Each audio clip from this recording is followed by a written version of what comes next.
Sí, hola. Bueno, perdonad que estaba mutado y no he podido deciros la bienvenida. Bueno, la voy a repetir. Buenas tardes a todos y bienvenidos al seminario online Manejo de las cirugías en personas con hemofilia en profilaxis con factores de vida media extendida o con terapia no sustitutiva. Soy José Manuel Calvo, hematólogo que trabajo en el Hospital Universitario Miguel Servet de Zaragoza. Y hoy, esta tarde, tengo el placer de actuar como moderador de esta sesión. Antes de nada, en el capítulo de agradecimientos, quiero agradecer en primer lugar a todos ustedes que compartan con nosotros hoy este seminario en relación a este tema. En segundo lugar, también a los patrocinadores, Roche, Takeda, Sobi y Pfizer, siempre involucrados en todo lo que tiene que ver las coagulopatías congénitas y siempre que nos dan apoyo para obtener más docencia y conocimientos clínicos en relación a las coagulopatías congénitas y la hemofilia. Este seminario que vamos a tener esta tarde tiene objetivo analizar qué nuevos retos y qué nuevas estrategias podemos utilizar en el manejo perioperatorio de las personas con hemofilia que reciben terapias con estas nuevas terapias que tenemos la oportunidad de utilizar en todas estas personas. Bien con los nuevos factores de vida media extendida o bien con las terapias no sustitutivas, en la cual ya tenemos bastante experiencia con el uso de emicizumab, pero tenemos bastante menos en las que están todavía en ensayo clínico, aunque ya en puertas de que se les dé la autorización. Nos vamos a centrar específicamente en aspectos prácticos del manejo quirúrgico, periquirúrgico y postquirúrgico y compartiremos casos clínicos, experiencias reales y toda la experiencia publicada que existe, revisada, que probablemente nos den pautas para poder ejercerla en nuestra práctica clínica diaria. Como saben, la cirugía en estos pacientes, en estas personas con hemofilia, siempre ha supuesto un reto que se complica aún más con la aparición de estos nuevos tratamientos. Ya digo, bien los que hemos empezado a utilizar desde hace poco, emicizumab un poquito más, o bien los que están en puertas de poder utilizarlos en este momento.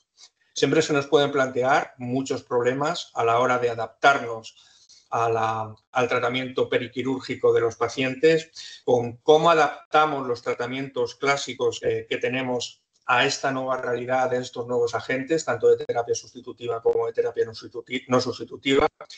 ¿Qué debemos tener en cuenta en relación con la cirugía mayor, con la cirugía menor? Y también, muy importante, con la cirugía urgente, que no puede demorarse en estas personas. También, cómo debemos cambiar, si debemos cambiar en algo nuestros protocolos y nuestra manera de utilizar en los equipos multidisciplinares que tenemos ya establecidos en nuestros hospitales para garantizar la misma seguridad y eficacia que hemos venido demostrando con el uso de estos protocolos y este uso en nuestros equipos multidisciplinares. Para ello, tenemos el privilegio de contar con dos expertos que compartirán su experiencia clínica y toda la experiencia publicada con nosotros, que son, en primer lugar, la doctora Olga Benítez Hidalgo, del Servicio de Hematología del Hospital Vall d'Hebron de Barcelona, y también del doctor Francisco López Jaime, de la Unidad de Hemostasia y Trombosis del Hospital Universitario Regional de Málaga. Todo esto, como digo, dentro del auspicio general de la Real Fundación Victoria Eugenia. Solo quiero decir que pueden hacer todas las preguntas, comentarios, discusión que quieran a través del chat. Serán leídos todo el chat e intentaremos extraer todo lo que nos puedan aportar al final de las dos exposiciones. Y ya para intentar llegar a tiempo al final y tener tiempo para poder hablar de este tema tan interesante, vamos a empezar por la primera presentación que va a tener lugar por la doctora Olga Benítez del Hospital Vall d'Hebron, que ella lo que va a revisar es todos los aspectos que tienen que ver, todos los aspectos quirúrgicos y periquirúrgicos con la terapia sustitutiva de factores, con factores de vida media extendida, tanto de factor 8 como de factor 9. Nada más, espero que pasen una buena tarde con nosotros y ya la doctora Olga Benítez, cuando quiera, pues puede empezar la presentación. Muchas gracias, Olga. Hola, buenas tardes a todos. Bueno, en primer lugar agradecer a José Manuel por la moderación y la coordinación del seminario, a la Fundación Victoria Eugenia por la organización de este seminario y a los sponsors que nos permiten estar esta tarde aquí. Como decía el doctor Calvo, en mi caso comenzaré con el manejo de la cirugía en pacientes que están en tratamiento con factor 8 o factor 9 de vida media extendida. La cirugía de los pacientes con hemofilia representa un riesgo elevado de sangrado y es un momento de especial monitorización y crítico en el manejo de estos pacientes y históricamente pues, han requerido preparación específica y una cobertura hemostática intensiva con un control estricto y dosis frecuente de tratamiento hemostático. La aparición de estos productos de vida media extendida nos ha permitido transformar el abordaje quirúrgico del paciente con hemofilia, ya que estos productos pues, tienen una mayor duración y, por tanto, una menor frecuencia de administración y nos facilita la planificación del evento quirúrgico y una cobertura hemostática estable. ¿Por qué es importante revisar la experiencia en cirugías con productos de vida media extendida? Porque los pacientes con hemofilia, por la eficacia de las terapias que tenemos actualmente, tienen una mayor esperanza de vida y, por tanto, tienen complicaciones derivadas también de no solo de la hemofilia, sino de la edad, y eso hace que se aumente el número de cirugías que reciben estos pacientes, ya sean programadas o de urgencia, porque cada vez hay mayor disponibilidad en práctica clínica habitual de estos productos de vida media extendida y eso hace que se surja la necesidad de establecer protocolos ajustados a estos nuevos tratamientos. Los productos de vida media extendida han supuesto un cambio de paradigma en la cobertura tanto de la profilaxis y también de la planificación quirúrgica de estos pacientes.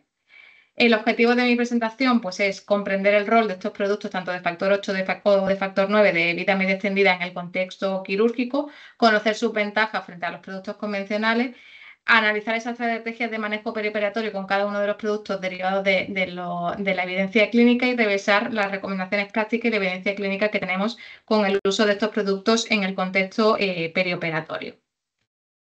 Un poco a modo de introducción, pues en cualquier paciente con hemofilia que se va a requerir un procedimiento quirúrgico invasivo, pues tenemos que hacer una evaluación clínica inicial en la que valoramos pues, la gravedad de la hemofilia del paciente, la historia de sangrado y de cirugías previas, la presencia o no de inhibidores en esos pacientes y el tipo de cirugía mayor o menor que nos va a hacer seleccionar la estrategia terapéutica en estos pacientes en función del tipo de cirugía, la dosis y el producto que se va a utilizar, el tratamiento hemostático y la duración de este tratamiento hemostático para asegurar la cobertura hemostática. En algunos casos, si existe posibilidad, se puede hacer un estudio farmacocinético y con todo ello pues, nos permite hacer una planificación del evento quirúrgico, una monitorización posoperatoria y hacer un diseño de todo ese esquema de tratamiento hemostático que va a requerir el paciente durante este periodo más crítico por el riesgo hemorrágico que tienen los pacientes. En las guías internacionales se establecen unos niveles objetivos de factor 8 o factor 9 según el tipo de cirugía. Así, para cirugías mayores se establecen que los primeros días tienen que tener un nivel objetivo en torno al 80-100% y posteriormente esos niveles pueden bajar en torno al 30-50% y la duración del tratamiento debe ser la duración del tratamiento intensivo de 7 a 14 días postoperatorio. Y para cirugías menores, pues los niveles objetivos serán un poquito menor que para las cirugías mayores, en torno al 50-80%, y la duración del tratamiento será más corta, siempre teniendo en cuenta el riesgo hemorrágico de cada procedimiento al que se va a someter el paciente. Se deben hacer pues, esos ajustes basados en la evolución clínica del paciente, el tipo de cirugía y la respuesta que el paciente tenga al tratamiento que estamos administrando. Con todo ello vamos a hacer en la presentación una revisión de la evidencia clínica con todos los productos de vida media extendida, tanto de hemofilia A como de hemofilia B.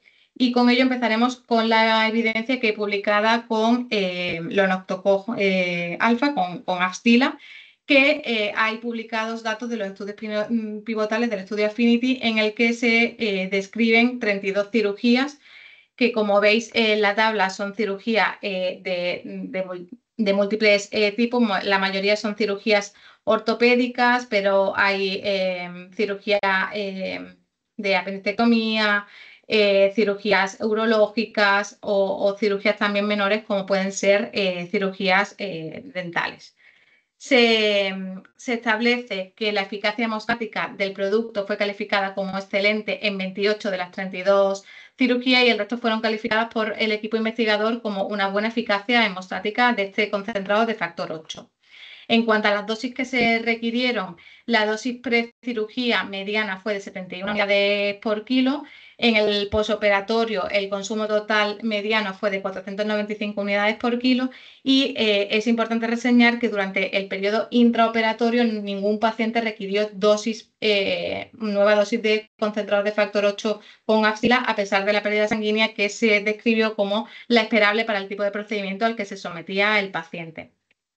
Además de los datos de ensayos clínicos, he querido reseñar estos dos trabajos que son de compañeros de nuestro medio, de compañeros de España. El doctor Juárez presentó en el Congreso de Farmacia Hospitalaria 8 pacientes con cirugía manejados con Afsila en 7 pacientes adultos.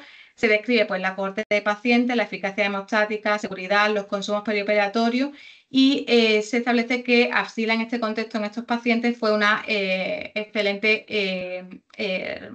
opción terapéutica, una eficacia hemostática excelente en la mayoría de las cirugías evaluadas y además se hizo un análisis de coste y el coste en unidades fue inferior frente a las alternativas terapéuticas potenciales que podrían tener estos pacientes. Por otra parte, en el Congreso de la Sociedad Española de Trombosis y Hemostasia en 2022, el doctor Ramiro Núñez presentó también un póster en el que se evaluaban 15 cirugías en 9 pacientes con hemofilia de edad adulta.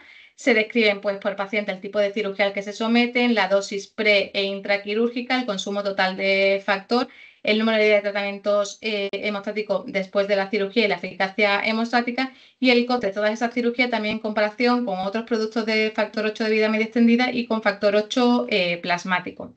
Los autores concluyen que la tasa global de éxito del tratamiento fue del 93% y se evaluó también un paciente que requirió una dosis, un tratamiento con Afsila para una prótesis de tobillo y los resultados fueron excelentes en cuanto a eficacia hemostática y el perfil de seguridad en este paciente también fue bueno. Pasando a Dinovi, hay un estudio fase 3 multicéntrico en el que se evalúan 21 cirugías mayores y 3 cirugías menores manejadas con este factor 8 de vida media extendida. En las cirugías el 100% fueron calificadas como una eficacia hemostática excelente por el equipo investigador. Adinovi fue en estos pacientes tolerado y tuvo un perfil de seguridad consistente con los estudios previos, no se reportaron reacciones graves en cuanto a la administración en este contexto clínico y ni tampoco desarrollo de inhibidores ni eventos trombóticos. En la tabla hago un resumen de la mediana de dosis de carga que se requirieron según el tipo de cirugía. Para pacientes con cirugía mayor, la mediana de dosis de carga preoperatoria fue de 60 unidades por kilo con un rango entre 36 y 99, en comparación con la cirugía menor, que fue una mediana de dosis de carga discretamente inferior de 50 unidades kilo con un rango entre 36 y 70, y la mediana de consumo, como era de esperar, pues la cirugía menor fue también discretamente inferior a la cirugía mayor. En las cirugías mayores, la mediana de consumo total para el manejo de esos eventos quirúrgicos fue de 629 unidades por kilo frente a las 489 unidades por kilo que requirieron los 3 pacientes que se sometieron a cirugía menor. En cuanto a GIVI, las cirugías evaluadas son cirugías que se describen dentro de los estudios PROTECT 8 y PROTECT 8 Kids. Se evaluaron 69 cirugías menores, de ellas 36 eran en pacientes adultos y 5 en pacientes menores de 12 años y 26 cirugías mayores en 20 pacientes. Se describe que casi el 80% de los pacientes no tuvo ningún evento hemorrágico y un 17% de los pacientes tuvo sangrado menor a 10 mililitros. Con estas tasas de sangrado, el equipo quirúrgico e investigador evaluó la eficacia hemostática como buena o excelente en el 100% de los procedimientos. Ningún paciente tuvo sangrado intraoperatorio. La mediana de dosis el día de la cirugía, es decir, la dosis precirugía, fue de 77 unidades por kilo con un rango entre 42 y 136 y el 42% de la cirugía solo requirieron una infusión en las primeras 24 horas después del procedimiento quirúrgico. Pasamos a la evidencia clínica reportada por los ensayos clínicos de ELOCTA, que son evidencias de procedimientos quirúrgicos reportados en los estudios ALONG, KIDS, ALONG y ASPID. Se evaluaron 45 cirugías mayores en 29 pacientes, 2 de estos pacientes eran pacientes en edad pediátrica, y 90 cirugías menores en 70 pacientes, 23 de ellos pacientes pediátricos. Como resultado, pues el control hemostático fue evaluado como excelente en el 93% de las cirugías mayores. El perfil de seguridad del ELOCTA en este manejo perioperatorio fue muy bueno, con ningún paciente desarrolló inhibidor ni tampoco se reportaron eventos trombóticos asociados al tratamiento durante estos procedimientos quirúrgicos. En estos estudios, además, se habla de la mediana de hospitalización de los pacientes que requirieron cirugía, que fue una mediana de 8 días, con un rango entre 2 y 32, y haciendo una evaluación de las dosis que requirieron los pacientes, infusiones y consumo. Como veis en la tabla, hago una evaluación en cuanto a pacientes del estudio de adultos en comparación con el estudio de niños. Y como vemos en el estudio ALONG de pacientes adultos, la mediana de dosis de carga para las cirugías mayores fue de 59 unidades kilo con una mediana de infusión de 2, y la mediana de consumo fue de 81 unidades kilo con un rango de 39 y 158. Y como es de esperar, pues las cirugías menores requirieron dosis inferiores a las cirugías mayores por ese nivel objetivo que se establece en la guía, discretamente inferior para este tipo de cirugías. La mediana de dosis en estas cirugías menores fue de 51 unidades por kilo. La mediana de infusión fue de 1, con un rango entre 1 y 2 infusiones para el manejo de estos procedimientos menores, y la mediana de consumo fue de 52 unidades por kilo. En cuanto al manejo de los niños que requirieron procedimientos quirúrgicos, la mediana de dosis de carga para cirugías mayores fue de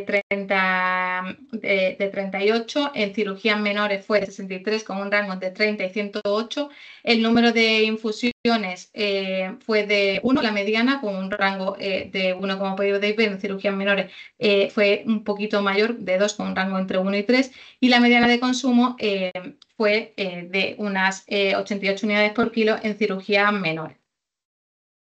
En cuanto a la evidencia clínica reportada para SPEROC, está basada en los estudios de Pathfinder 3 de pacientes adultos y Pathfinder 5 en pacientes pediátricos. En pacientes adultos se evaluaron 49 cirugías mayores en 35 pacientes, y en pacientes pediátricos se evaluaron 45 cirugías menores. No había reportadas cirugías mayores en esta población de pacientes en 23 pacientes.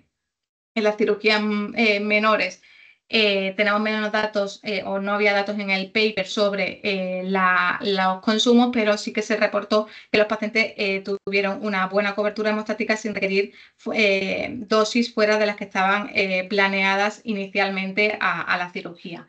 Y en cuanto a las cirugías mayores, el control hemostático fue evaluado como excelente o bueno en casi el 96% de los procedimientos por el equipo investigador. Al igual que los productos previos, el perfil de seguridad de SPEROC en esta cirugía fue bueno, sin ningún desarrollo de inhibidor ni reporte de eventos trombóticos. La mediana de hospitalización fue de 10 días para estas cirugías mayores, y hubo un registro de un sangrado postoperatorio grave en un paciente sometido a cirugía mayor que fue manejado con éxito con dosis no planeadas inicialmente de SPEROC. En cuanto a los consumos, la mediana de dosis de carga fue de 51,2 unidades por kilo, con una mediana de infusión de 6, con un rango entre 3 y 9, y el consumo mediano en estas cirugías mayores fue de 30 unidades por kilo, con un rango entre 15 y 59,6 unidades kilo. Pasando al último producto de factor 8, presento los datos de efanesoctocog, de Altuvoc, que están basados en las cirugías reportadas dentro de los estudios EXTEND-KID y EXTENDID. Se evaluaron 49 cirugías mayores en 41 pacientes, 9 de ellos eran pacientes menores de 18 años, y 32 cirugías menores en 28 pacientes, 13 de ellos menores de 18 años. El control hemostático fue evaluado como excelente en el 88% de las cirugías mayores, y no hubo desarrollo de inhibidor ni eventos trombóticos en este contexto quirúrgico. En cuanto al consumo, tanto para cirugía mayor como para cirugía menor, la mediana de dosis de carga era de 50 unidades kilo, que era lo que se establecía por protocolo. El número de infusiones para la cirugía menor fue la mediana de 4 con un rango entre 1 y 7 y para cirugías menores una mediana de infusiones de 2 con un rango entre 1 y 6. Y el consumo en unidades kilo, pues la mediana de consumo para cirugías mayores fue de 162 unidades por kilo para el manejo de esos procedimientos mayores, y para el manejo de procedimientos menores pues fue discretamente inferior, con una mediana de consumo de 102 unidades por kilo. Como datos comparativos entre todos estos productos que tenemos disponibles de factor 8 de vida media extendida, como veis en la gráfica, la eficacia hemostática en todos ellos es muy buena. De hecho, hay productos en los que el 90% de la evaluación hemostática fue calificada como excelente, como ocurre con el Octa o Altuvoct. El número de cirugías pues son alrededor de 40 para sobre todo Altuvoct, el Octa y Esperoct. Hay menos reportes de cirugías tanto para Givi como para Afsila, pero como veis la eficacia es muy buena. Los datos de consumo medio son muy variables, con datos de consumo alrededor de 75 o 77 unidades kilo para Esperoct y Givi. El resto no tienen tanto reporte publicado en detalle, y para Afsila son muy variables. Y en cuanto a las ventajas clínicas, pues todos ofrecen productos seguros, sin desarrollo de inhibidor ni eventos trombóticos en relación a este tratamiento intensivo para manejo de cirugías. Y además hay productos como Altuvoct o Esperoct que nos permite hacer dosis espaciadas con una menor frecuencia de infusión y, por tanto, hospitalizaciones más tempranas. Y en cuanto a Afsila, que es el único que tiene reportes para evaluar eficiencia, parece que en estudios con potenciales alternativas terapéuticas pudiera tener un menor coste por unidad que esas potenciales alternativas terapéuticas para el manejo de cirugías. Pasando a hemofilia B y los productos de vida media extendida que tenemos disponibles para hemofilia B, comenzamos con Alprolix, que son datos de cirugía extraídos de los estudios Belong, KIND-BELOX y Beyond, al igual que con los productos previos. Y en estos estudios se evaluaron 35 cirugías mayores en 22 pacientes, uno de ellos era un paciente pediátrico, y 55 cirugías menores en 37 pacientes, 4 de ellos pacientes en edad pediátrica. El control hemostático fue evaluado como excelente en el 88% de las cirugías menores. Los pacientes tuvieron una buena tolerancia del tratamiento, sin desarrollo de inhibidor en relación a esa terapia intensiva con Alprolix ni desarrollo de eventos trombóticos. La mediana de hospitalización en estos pacientes que recibieron Alprolix en contexto de manejo quirúrgico fue de 9 días. Haciendo un análisis más detallado del consumo en unidades en función del tipo de cirugía, para pacientes en edad adulta dentro del estudio Belong, la mediana de dosis de carga fue de 100 unidades kilo para cirugías mayores y 80 para cirugías menores.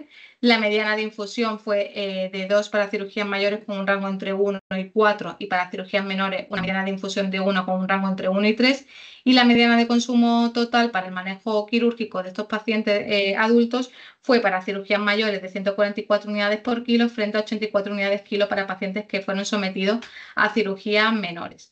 Y en cuanto a la población de pacientes pediátricas dentro del estudio Kids-Belong, la mediana de dosis de carga para cirugías mayores fue de 99 y para cirugía menor fue un poquito mayor, 128. La mediana de infusiones fue de 1 y el consumo fue de unas 100 unidades por kilo. En cuanto a refixia, los datos fueron extraídos del estudio Paradigm, en el que se evaluaron 13 cirugías mayores en 22 pacientes, uno de ellos era menor de 12 años, y el control hemostático evaluado para estas cirugías fue como excelente por el equipo quirúrgico en un 77% de las cirugías mayores. El fármaco resultó con un buen perfil de seguridad y tolerancia en el manejo de eventos quirúrgicos en pacientes con hemofilia B, y no se desarrollaron ni se reportaron inhibidores ni eventos trombóticos asociados a ese tratamiento intensivo. 3 pacientes requirieron dosis post-cirugía a una dosis por kilo de 42,3 unidades. En cuanto a la mediana de dosis de carga, fue de 80 unidades por kilo, y la media de infusiones fue de 2. En cuanto a los datos de Idelvion, hay datos de ensayos clínicos de 38 cirugías mayores. La mayoría de estas cirugías eran cirugías ortopédicas, como suele ser habitual en pacientes con hemofilia. La mediana de los niveles de factor 9 perioperatorio fue alrededor del 38%, el pico post-infusión alcanzaba el 100% y el consumo total durante el evento quirúrgico fue de 128 unidades por kilo, con un rango entre 80 y 279. El equipo investigador evaluó la eficacia hemostática como excelente o buena en el 95% de los casos y no hubieron eventos adversos reportados tanto como desarrollo inhibidor como eventos trombóticos durante este tratamiento intensivo. En cuanto a cirugías menores, el programa de ensayos clínicos reportó 27 cirugías menores, la mayoría de ellas eran procedimientos odontológicos con una mediana de niveles preoperatorios del 7%, el pico posinfusión al administrar dosis discretamente inferiores fue de 91% y el consumo total en unidades de Idelvion para el manejo de estas cirugías menores fue de 70 unidades por kilo. La eficacia fue reportada con una muy buena eficacia en todos estos procedimientos menores y los autores del estudio pues, concluían que el uso racional de factor permitía un control eficaz del sangrado sin complicaciones reportadas por el manejo de estos procedimientos menores.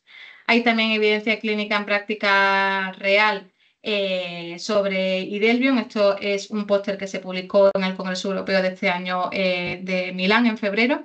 En este análisis se enfocan 42 pacientes que se sometieron a 65 cirugías con Idelvion, incluyendo un paciente en edad pediátrica. Se reportaron 38 cirugías mayores, la mayoría de ellas ortopédicas, y 27 cirugías menores. Y en general los investigadores describieron la eficacia de la prevención del sangrado en el manejo perioperatorio en el 95% como excelente o buena y no se reportaron eventos adversos relacionados con el uso de Idelvion. No lo he puesto en la presentación, pero también hay un reporte en vida real de los compañeros del País Vasco que van en concordancia con estos resultados que hay publicados en la literatura. A modo comparativo, en cuanto a eficacia hemostática, lo que hay descrito en los ensayos clínicos, quizá Refixia es el que tiene un perfil de eficacia evaluado como excelente menor respecto al Prolix o Idelvion. El consumo total medio para Idelvion en cirugías mayores era discretamente superior al resto. Y en cuanto a dosis intraoperatoria, con Alprolis sí que se reportó la necesidad de alguna dosis intraoperatoria en algunos de los casos manejados con este producto. Como conclusiones, pues los productos de vida media extendida, tanto de factor 8 como de factor 9, han demostrado una alta eficacia hemostática superior al 90% en cirugías mayores y menores con perfiles de seguridad buenos. Gracias a su vida media prolongada, se permiten menos infusiones, menor variabilidad y una cobertura hemostática más estable durante este periodo perioperatorio. El manejo quirúrgico siempre debe individualizarse y adaptarse al tipo de producto, al tipo de cirugía, a la historia personal del paciente, la disponibilidad del fármaco también en nuestro medio y la respuesta individual del paciente a ese procedimiento. En cuanto a la evidencia, hay datos clínicos reportados de ensayo como acabamos de presentar, pero también se están reportando cada vez más datos en vida real que apoyan el uso rutinario de estos productos de vida media extendida como una alternativa eficaz y segura frente a los factores estándar, pero es importante reseñar que el éxito quirúrgico en hemofilia pues, depende de una buena coordinación entre el equipo multidisciplinar que aborda a estos pacientes, tanto por el equipo de hematología, el equipo quirúrgico, anestesia y, por supuesto, el equipo de laboratorio para la monitorización de estos productos, que es una de las ventajas que ofrecen el manejo quirúrgico con estos productos de factor 8 o factor 9 de vida media extendida, en definitiva con la terapia sustitutiva. Y esto era todo. Muchísimas gracias, Olga, porque no se puede hacer más en menos tiempo. Este repaso por todos los productos que tenemos ahora mismo disponible para nuestros pacientes y toda la experiencia publicada, tanto desde ensayos clínicos como desde vida real, que probablemente se necesitará alguna aportación más para aumentar todo el marco clínico y todo el marco científico a la hora de tomar decisiones. Les vuelvo a recordar que tienen el chat para hacer todas las preguntas, discusiones, comentarios, críticas y alabanzas de todo lo que vamos viendo. Y ya para intentar tener luego tiempo para la discusión y que todo vaya en hora, es el momento de pasar a la segunda parte de este seminario, en el que lo que se va a revisar son todos los aspectos quirúrgicos y periquirúrgicos en relación a la terapia no sustitutiva, tanto desde el punto de vista de micizumab, desde el cual ya todos tenemos más o menos experiencia en el uso quirúrgico, y también sobre todos estos nuevos tratamientos no relacionados con factor, que, como digo, están en puertas ya de tener la indicación y que probablemente nos supongan un reto diagnóstico a la hora y un reto a la hora de tratar a los pacientes en retos quirúrgicos que puedan precisar durante la profilaxis que tenga con estos nuevos factores. Para ello está el doctor Francisco López Jaime, del Hospital Universitario Regional de Málaga. Y nada más, Fran, cuando quieras. Pues en primer lugar, dar las gracias a la Real Fundación Victoria Eugenia por invitarme a ese seminario y, como no, también al doctor José Manuel Calvo por la presentación y, vamos, a todos vosotros por estar hoy en la tarde. Y vamos, ya mi compañera, la doctora Olga Benítez, ha hecho una revisión muy buena de los tratamientos los reemplazo, ¿no? Y yo voy a hablar sobre el manejo de la cirugía en pacientes con hemofilia que están en profilaxis con terapias no sustitutivas. Para ello, he dividido mi charla en estos 5 apartados. Vamos a ir viendo cada uno de estos nuevos fármacos, pero en primer lugar vamos a empezar con una introducción, ¿no? No hace falta que yo recuerde en este foro, ¿no?, que en las últimas décadas ha habido un gran avance en la terapia en los pacientes con hemofilia, que cada vez somos más precisos y buscamos el concentrado de factor, que cada vez dura más tiempo, ¿no? Y que tiene una serie de ventajas, pero en la última década han aparecido una serie de fármacos que no sustituyen o que no aportan justo ese factor que falta, sino que el objetivo es generar la trombina para que continúe esa cascada de la coagulación a través de otros medios. Y esos otros medios pues son varios, ¿no? Podemos bien bloquear a los anticoagulantes naturales de la coagulación, que, como todos conocemos, son la antitrombina o la proteína C o el TFPI, que es el inhibidor de la vía del factor tisular. Pero también podemos optar por fármacos que van a mimetizar la función del factor 8 y que, sin ser 8, van a ejercer su misma función. Todos esos fármacos los podemos resumir en 3 tipos, ¿no? En primer lugar, los miméticos, que son los que más conocemos porque ha sido el primer fármaco que ya se ha comercializado y que lo utilizamos en España desde hace varios años, el emicizumab, pero también están en investigación otros fármacos como son el Mymate y el NXT007. Como ya sabemos todos, esos son fármacos que se administran vía subcutánea y que la indicación es para pacientes con hemofilia A, tanto sin como con inhibidor. El otro grupo de fármacos son los que van a bloquear al TFPI, los anti-TFPI, y hay 2 que están más desarrollados y que además están a punto de comercializarse en España. El primero de ellos es concizumab, que, como ya sabemos, también es un fármaco subcutáneo que se administra una vez al día y que la aprobación en la Comisión Europea es para pacientes con hemofilia A y B con inhibidor. Por su parte, el marstacimab también es subcutáneo, pero que se administra una vez a la semana, y la aprobación en la Comisión Europea actualmente es para pacientes con hemofilia A y B sin inhibidor. Y por último estaría el fármaco que va a inhibir a la antitrombina, que es el fitusiran, un RNA de interferencia que se encuentra en su fase 3 y que, a diferencia de los demás, se administra todavía más espacioso una vez al mes, ¿no? Con los demás me refería con los anti-TFPI, ¿no? Porque ya sabemos que los miméticos también se pueden dar una vez al mes.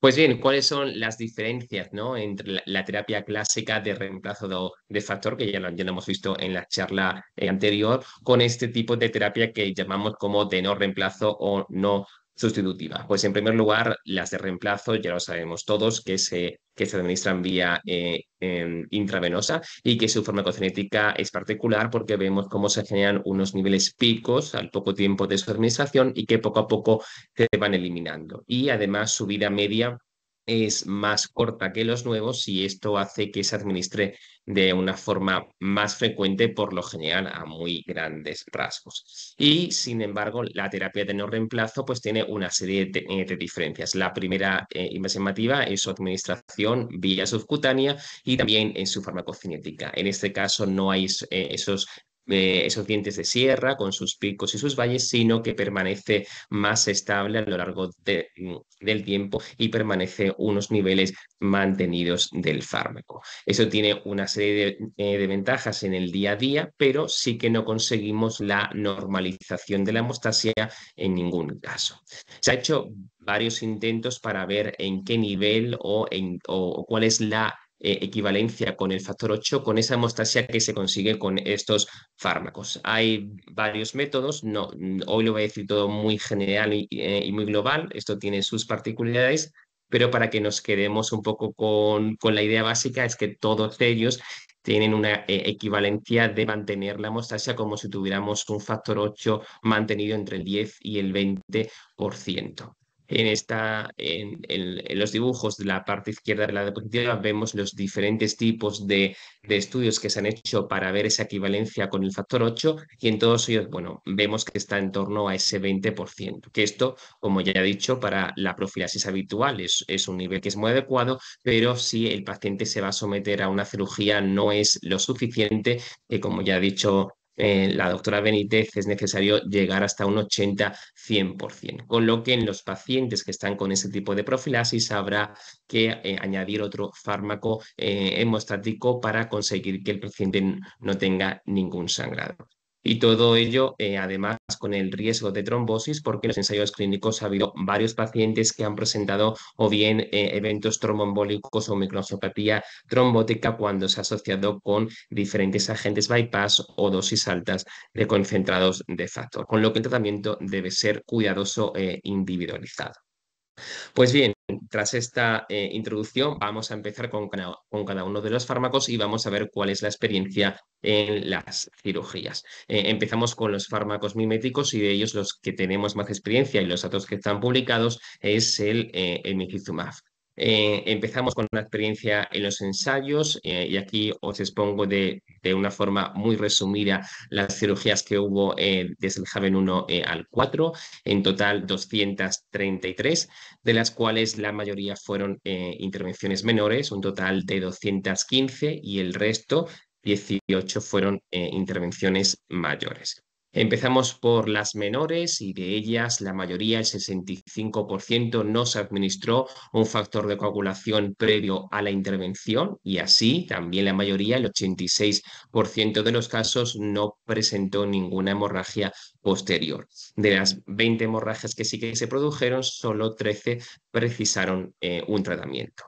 Por parte de las cirugías menores, que sí que precisaron un factor de coagulación previo a la intervención, fue un 34% y de ellas el 74% no presentaron luego una hemorragia posoperatoria. Solamente se registraron un total de 19 sangrados, de las cuales 9 precisaron posteriormente una dosis de factor.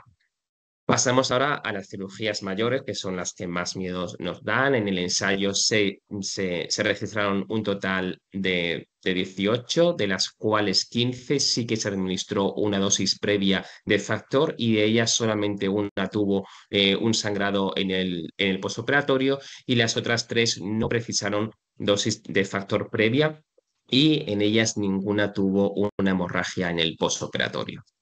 Aquí os expongo las cirugías ortopédicas, que son las que más nos preocupan porque tiene un alto riesgo de sangrado, diferentes tipos con los diferentes fármacos, las dosis y hay que destacar que solamente hubo un sangrado, la que hemos escrito en la diapositiva anterior, que fue en un paciente con artroplastia de cadera y con inhibidor, pero en ninguna de ellas se desarrolló ningún evento de trombosis ni de microangiopatía trombótica. Con esta experiencia en los ensayos clínicos ha habido mucho más reportes en vida real. Hoy no podría acabar si pongo todos los casos que hay en la bibliografía, y todo eso, pues unidos, ha ayudado a que se saquen diferentes guías o consenso de expertos de las recomendaciones en pacientes que están con emicizumab y que se van a someter a una intervención. Desde la guía de la Federación Mundial de Hemofilia a otras guías como la británica, la italiana o como la del compañero el doctor Víctor Jiménez Yuste con la española en asociación con otros hospitales. Pues bien, hoy voy a resumir qué dicen todas ellas para llevarnos algo en claro. En primer lugar, la primera recomendación que nos dan es que un paciente que está con emicizumab no debe de ajustarse la dosis, debe de seguir tal cual esté, cada semana, cada 2 semanas, una vez al mes, y no hay que aumentar ni subir la dosis como sí que ocurre con los concentrados de factor. Y también otra cosa muy importante es verificar que el paciente está cumpliendo con el tratamiento. Vamos a dividir cada uno de los fármacos con los consejos o las recomendaciones en 2 grupos, en los pacientes sin inhibidor y los pacientes con inhibidor, y a su vez lo vamos a subdividir en 2, si se intervienen de una cirugía menor o una cirugía mayor. Pues empezamos con los pacientes con hemofilia sin inhibidor, con emicizumab, y que se van a someter a una intervención menor. En este caso, las guías lo que nos dicen es que no es estrictamente necesario que el paciente tenga que administrarse una dosis de factor 8, pero si lo hace podemos considerar una dosis única de factor 8 de 30 unidades por kilo entre 30 a 60 minutos antes de la intervención. De cualquier forma, se lo administremos al paciente antes o no, lo que sí que tenemos que tener disponible y de forma rápida es el concentrado de factor 8 por si existe cualquier tipo de complicación hemorrágica durante la intervención. Y también un fármaco que nos va a ir acompañando a lo largo de toda la charla, que es el empleo del ácido tranexámico, que lo conocemos todos y que ya veremos que se puede emplear en cualquiera de las situaciones. Y en este caso, los autores hacen especial hincapié en que es muy útil como un enjuague bucal para los pacientes que se someten a algún tipo de intervención dental. Pasamos ahora a los pacientes con hemofilia sin inhibidor que se someten a una cirugía mayor. En ese caso sí que nos recomiendan que debe de administrarse el paciente una dosis previa de factor 8 en torno a una dosis de 40-50 unidades por kilo. Pero en la tabla que os expongo vemos cuáles son las recomendaciones del grupo de Italia y nos dan incluso unas dosis más altas de factor 8 entre 50 y 100 unidades. Luego, en el postoperatorio también habrá que seguir administrando el factor 8, aunque aquí ya no se mojan en una dosis, sino que debemos de valorarlo en función de la monitorización del factor 8, que debe ser diaria, con la intención de mantener unos niveles en torno al 60-80% durante los primeros 2-3 días. Y una vez más podemos utilizar el ácido tranexámico. Pasamos ahora a los pacientes con hemofilia con inhibidor y en este caso los que se sometan a una cirugía menor. Para un procedimiento que es poco sangrante podemos no administrar nada previo a la intervención. Por parte de que sí que tenga un riesgo alto esa intervención, los autores nos recomiendan la administración de un factor de reemplazo previo. La primera opción siempre va a ser el factor 7 recombinante activado, y si no lo tenemos en nuestro centro, podemos optar por el empleo del factor 8 para los pacientes con título de inhibidores más bajos, inferiores a 5 unidades Bethesda, o la última opción va a ser el concentrado de complejo protombínico, porque recordamos como en los ensayos clínicos la asociación de emicizumab con el complejo protombínico experimentó a varios pacientes varios eventos de trombosis o microcefatía trombótica. En el caso de que el paciente, a pesar de eso, tenga un sangrado en el postoperatorio, habrá que dar una dosis nueva de factor 7 y una vez más nos recomiendan el empleo de tranexámico en procesos orales.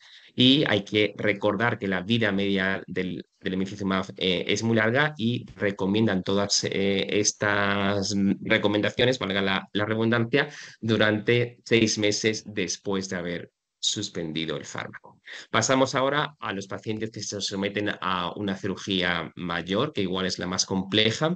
En este caso, en primer lugar, lo que nos aconsejan es administrar el factor 7 recombinante a una dosis de 90 microgramos por kilo. Y posteriormente en la tabla veis las recomendaciones de la dosis. Los 2 primeros días hay que mantener esa dosis cada 2-3 horas. Los días 3 y 4 espaciarlo a cada 4 horas y los días 5 a 7 cada 6 horas. Pero si a pesar de esto el paciente tiene un sangrado en el postoperatorio, pues bien habrá que subir esa dosis hasta un máximo de 270 microgramos o bien disminuir los intervalos de las dosis. O lo contrario, si el paciente evoluciona muy bien y no hay ningún sangrado, podemos optar por disminuir la frecuencia del factor 7. Y una vez más, pues la asociación con pranesámico. Si no tenemos en nuestro centro el factor 7 y nuestro paciente tiene un título de inhibidor bajo, podemos optar por el factor 8, en el que el objetivo va a ser de mantener unos niveles por encima del 80% en las primeras 48 horas y por ello nos recomiendan que antes de la intervención los pacientes deben de tener un título de inhibidor reciente. Como última opción, como ya sabemos, es el concentrado de complejo protrombínico y en este caso debemos de recordar que la primera dosis no debe ser superior a 50 unidades por kilo, con una dosis entre 20 y 25 ya sería suficiente y no pasarnos de las 100 unidades por kilo en las 24 horas. Por último, como ya sabemos que ha habido casos de microangiopatía trombótica, pues habrá que vigilar que el paciente no lo presente y para ello pues habrá que vigilar las cifras de plaquetas, la LDH, la función renal y la presencia de esquistocitos. Hasta aquí el lemifizumab. Pasamos ahora a otro grupo de fármacos, los que van a bloquear al TFPI, que son el concizumab y marstacimab. En primer lugar, en el concizumab, la experiencia con la que tenemos es únicamente los ensayos clínicos, el fase 2 y 3. En la tabla de la derecha estamos viendo todas las intervenciones que hubo en el fase 2 y como recomendaciones generales de los autores es que para los pacientes que se someten a una cirugía menor deben de continuar con el concizumab y no es obligatorio que se administre ningún otro factor hemostático aparte del concizumab. Por el contrario, si el paciente se va a someter a una cirugía mayor programada, nos dicen que lo recomendable es discontinuar el concizumab. Hay que recordar que este fármaco tiene una vida media corta que se administra una vez al día, con lo que si se suspende 4 días antes de la cirugía ya habrá lavado el paciente este fármaco y reiniciarlo a los 10-14 días tras la cirugía. En esta pausa, pues podremos administrar al paciente la dosis según práctica habitual del concentrado de factor o de los agentes bypass, aunque de cualquier forma siempre recomienda una vigilancia estrecha por el riesgo teórico de trombosis con este fármaco. A continuación vemos los resultados del fase 3 o de las intervenciones con este fármaco en el fase 3 y empezamos con las intervenciones menores, que hubo un total de 38 y como vemos en la tabla están representados todos los grupos a pacientes con hemofilia A, B, con y sin inhibidor.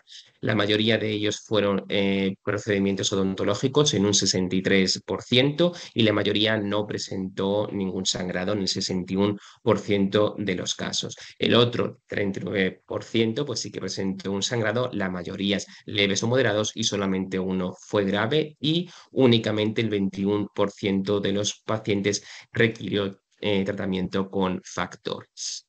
Por parte de las cirugías mayores, también las vemos en las tablas, fueron un total de 7, también repartidos en todos los grupos de hemofilia con y sin inhibidor, y 5 de ellas fueron ortopédicas. También los autores nos hablan del uso de tranesámico en el ensayo clínico y por el riesgo del desarrollo de trombosis, solamente se permitía una dosis única de tranesámico vía sistémica, aunque sí que se podía emplear sin límite el uso tópico de los antifirinolíticos. En la literatura o en la presentación, ¿no?, de esta evidencia sí que recibieron 7 pacientes con cirugía menor el tranexámico vía sistémica el mismo día de la intervención y solo un paciente presentó un sangrado. ¿Cuáles fueron las dosis de factor que se administró en este grupo de pacientes? Pues aquí vemos registrados tanto los concentrados de factor como el agente bypass y el número de las infusiones. La mediana de la duración de los sangrados fue solamente de 2 días, el día de la cirugía y el siguiente, y la media del número de infusiones fue de 1.5 y la mayoría de los casos, el 88%, requirió menos o dos infusiones. Con respecto a la seguridad, no hubo ningún paciente con eventos trombóticos.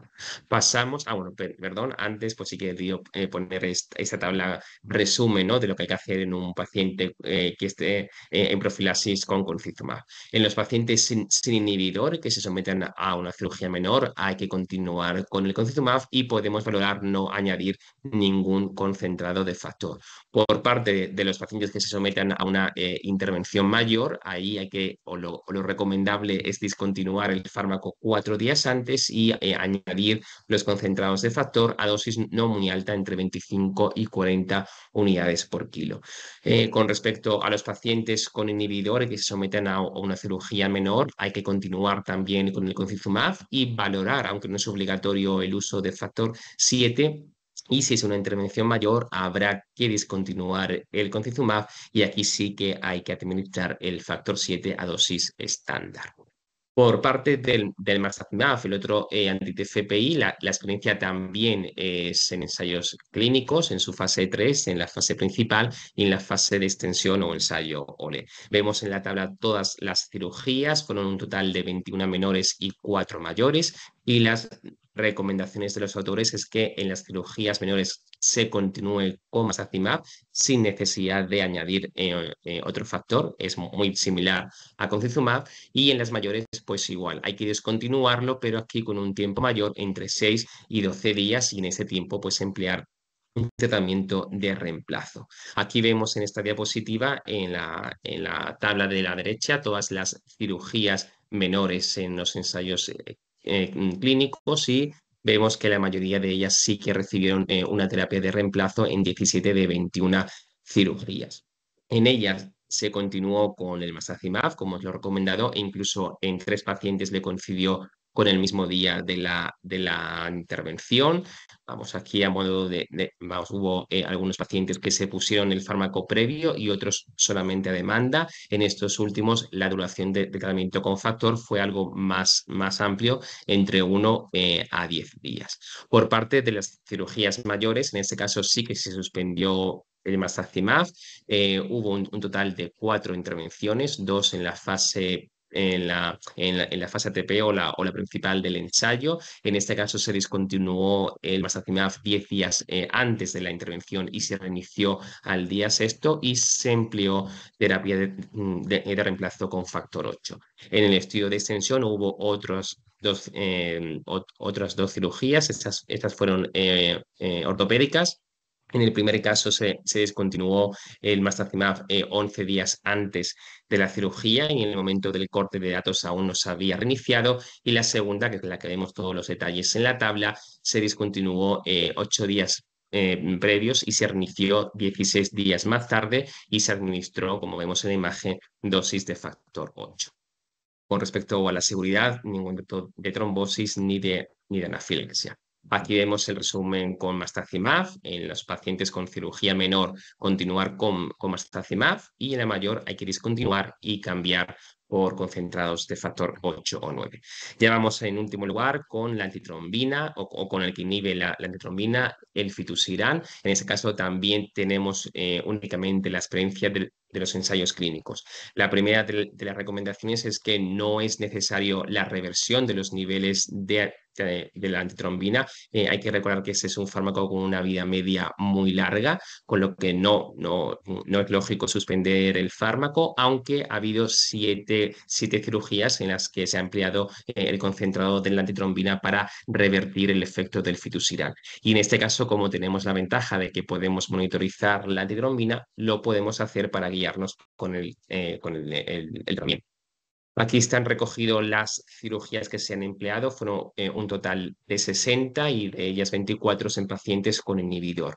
Hay que destacar que en esos casos los autores tienen una guía de manejo hemorrágico que al final, como vemos en la imagen, son dosis bajas de concentrado de factor o de agente bypass y se siguió en la mayoría de las intervenciones. Fueron en el 78% de los casos se empleó una dosis previa con dosis reducidas de factor y en 4 cirugías mayores no se empleó ningún tipo de tratamiento. La respuesta hemostática fue muy buena, el 97% fue excelente o buena, y las que no siguieron las guías, esa respuesta también fue muy buena en el 90% de los casos. Con respecto a la seguridad, no hubo ningún evento adverso relacionado con la terapia, pero sí que hay que destacar que 2 pacientes presentaron una trombosis, pero recibieron una dosis de factor superior a las recomendadas por estas guías.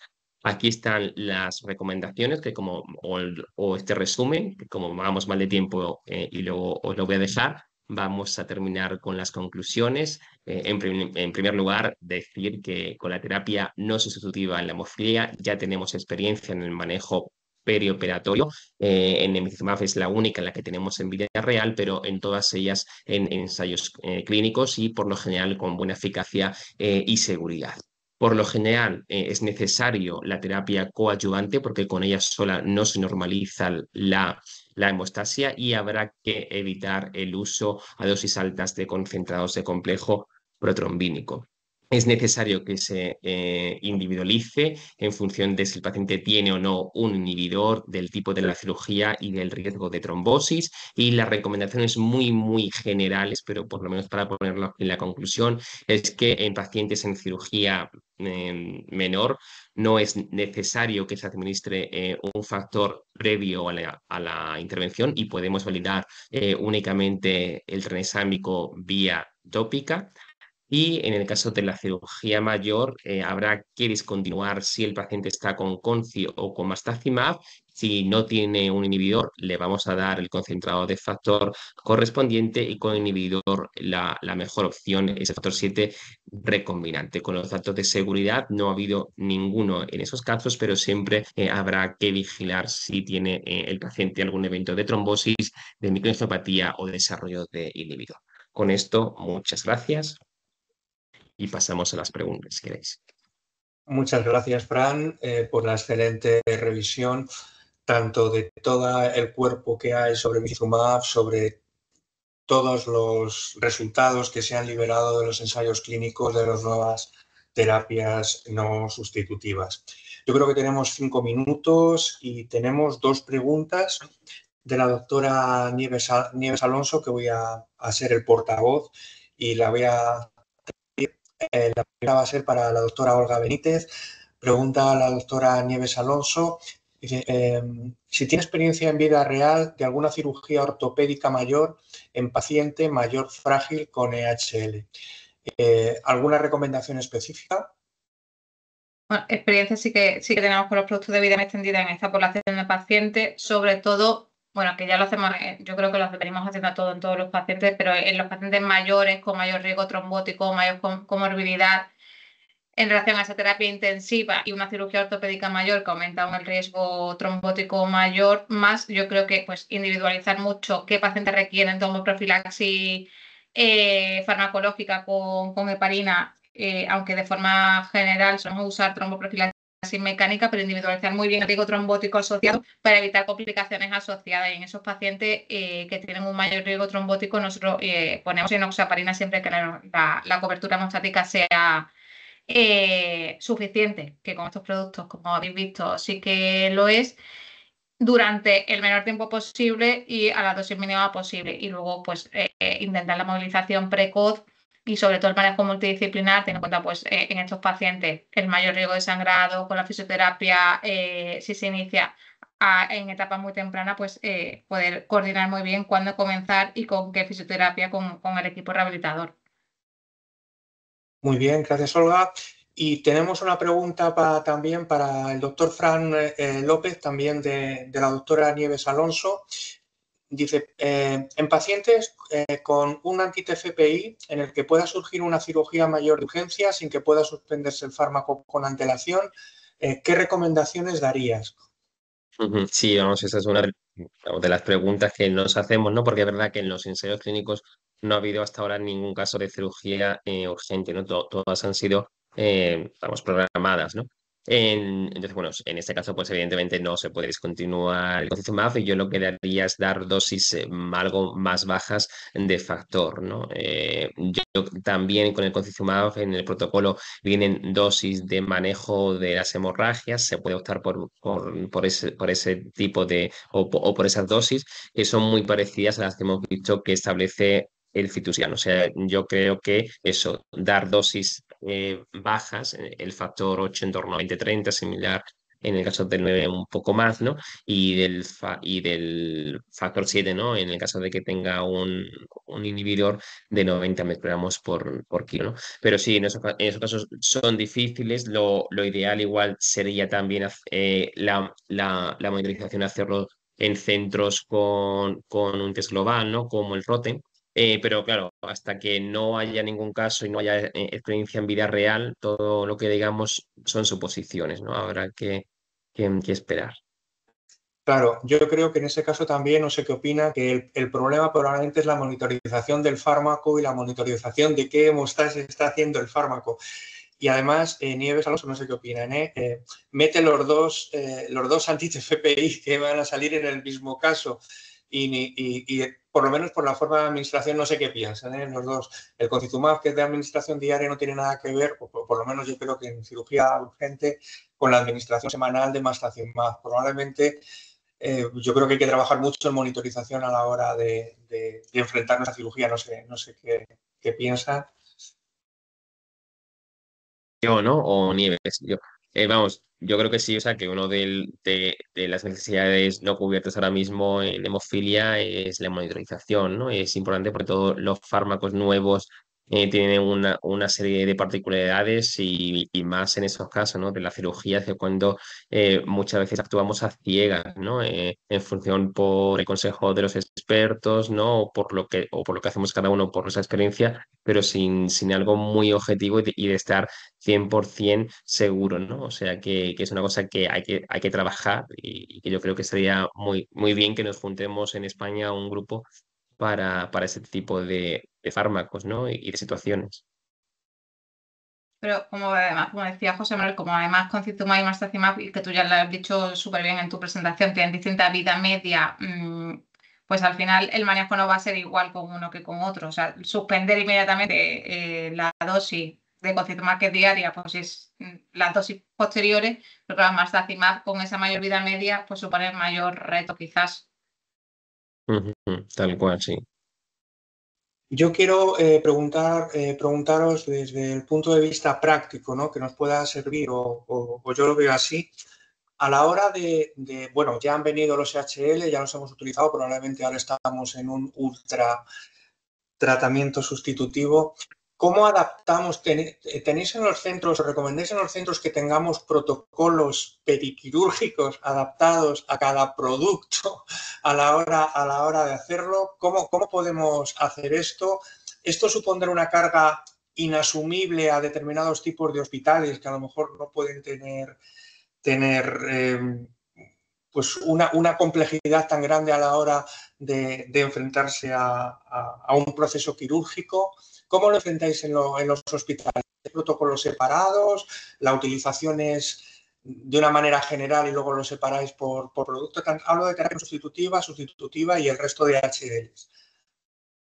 Yo creo que cada vez que estamos hablando de monitorización y que con estos nuevos productos de vida media también ultra larga también se ha hablado en distintos foros de su monitorización, yo creo que igual cada hospital también debe tener su protocolo específico en función de la capacidad que tenga su laboratorio de monitorizar y qué monitorización específica necesita cada fármaco para poder adaptar un poco pues lo que hace. Nosotros sí que tenemos estandarizado pues cada concentrado, cuál es la monitorización recomendada en cada caso.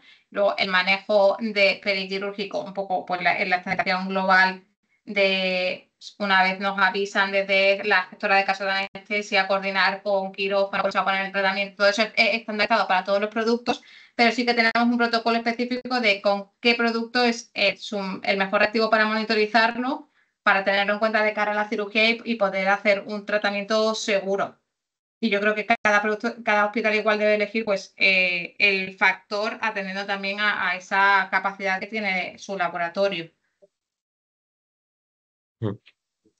Digamos, en nuestro caso lo que hacemos es avisar siempre al laboratorio, vamos, ya tenemos una lista de los pacientes con el fármaco y con el método de determinación de cada uno de ellos, ¿no? Para que no haya ningún tipo de confusión y además como que lo resaltamos en el volante, ¿no? Para que no o sea, como para minimizar el menor número de errores, ¿no? Porque siempre los puede haber. Es un reto, sí, vamos, y me imagino que igual cuando ya nos acostumbremos, ¿no? Pues es más fácil y yo creo que la realización de protocolos pues siempre es buena, ¿no? Y bienvenida. Con la terapia no sustitutiva todavía es mayor el reto, ¿no? Porque es que, por ejemplo, en Cocizumab o Mastacimab no hay forma de medirlos, o sea, sigue dando TTPA muy alargado, o sea, como si no recibía ningún fármaco.